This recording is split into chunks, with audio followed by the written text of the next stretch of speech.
API के राष्ट्रीय अध्यक्ष विजय मानकर ने कोरोना लॉकडाउन को लेकर एक वीडियो संदेश के माध्यम से अमीरों पर कोरोना टैक्स लगाए जाने की जरूरत बताई है। उन्होंने कहा है कि हमारी सरकार एमपी एमएलए का फंड सीज कर सकती है और तो और सरकारी कर्मचारियों और पेंशनधारियों के महंगाई भत्ते भी रोक सकती है, लेकिन देश के चंद बड़े लोग जो देश का 30 लाख करोड़ रुपया लेकर बैठे हैं उन पर टैक्स नहीं लगा सकती। आखिर ये कैसी नीति है? उन्होंने यह भी कहा है कि केवल टेलीविजन में आकर मोनोलॉग करने से काम नहीं चलेगा।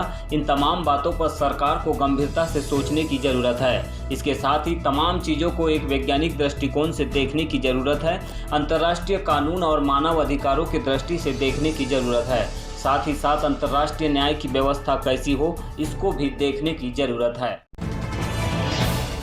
गवर्नमेंट एम्प्लॉयज़ का आपने डीए जो है वो बंद कर दिया है 31 जुलाई तक के, और फिर आपको 3 से 5% ये बड़े लोगों पर कोरोना टैक्स लगाने में क्या दिक्कत है?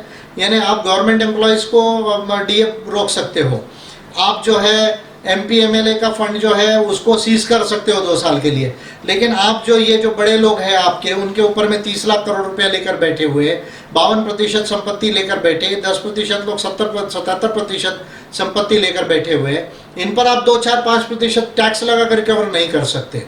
तो ये जो नीति है आपकी, ये केवल आकर टेलीविज़न पे आकर मोनोलॉग करने से जो है ये काम नहीं चलेगा। तो इन तमाम चीज़ों पर गंभीरता से सोचने की ज़रूरत है, और मैं समझता हूँ कि तमाम चीज़ों को एक वैज्ञानिक दृष्टिकोण से देखने की ज़रूरत है, मानव अधिकारों को के दृष्टि से देखने की ज़रूरत है, अंतर्राष्ट्रीय न्याय की व्यवस्था कैसी हो, इंटरनेशनल ऑर्डर ऑफ जस्टिस कैसा हो, उसको देखने की ज़रूरत है। और साथ ही साथ जो है भारत के संविधान के तहत इन तमाम चीज़ों को देखने की ज़रूरत है। मैं समझता हूँ कि भारत के लोग ये संदेश मेरा समझेंगे। ये मेरा संदेश भारत के 135 करोड़ भारतीयों के लिए है, और भारत सरकार के लिए भी ये संदेश है कि वो इन चीज़ों को पॉजिटिवली ले और पॉजिटिव लेकर जो इस पर एक्ट करे। अपने ही ऑफिसर्स अगर कोई अच्छा सजेशन देते हैं, अरे आपने उनको एनआईडीटी में क्या ट्रेनिंग किस लिए दी? केवल आपका अकाउंटिंग निकाल के वो टैक्स रिकवर करेंगे इसके लिए दी क्या? कि आपने उनको जो इतना सिविल सर्विसेज में एग्जामिनेशन में तमाम सब्जेक्ट्स पढ़ाए देश और दुनिया के, क्या वो इसीलिए पढ़ाए कि केवल सिर्फ वो आपको टैक्स रिकवर करके दे?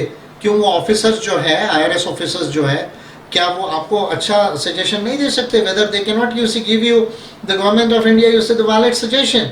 सो भारत सरकार को इतना नैरो माइंडेड नहीं होना चाहिए, मोदी सरकार को नैरो माइंडेड नहीं होना चाहिए।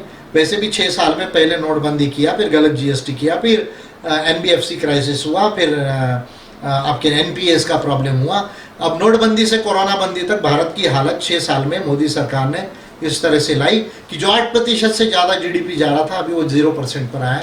मैं समझता हूँ कि ये तमाम चीज़ें बड़ी सीरियस चीज़ें हैं, और अच्छे साइंटिफिक और पब्लिक पॉलिसीज़ के लिहाज से, इंटरनेशनल ऑर्डर ऑफ जस्टिस के लिहाज से, we should take a very wide view in all this things and should come out of this distress due to corona pandemic as early as possible, and hope that the world also develops a vaccine as early as possible, and humanity as a whole learns a lesson of science and technology and sustainable development from this corona pandemic.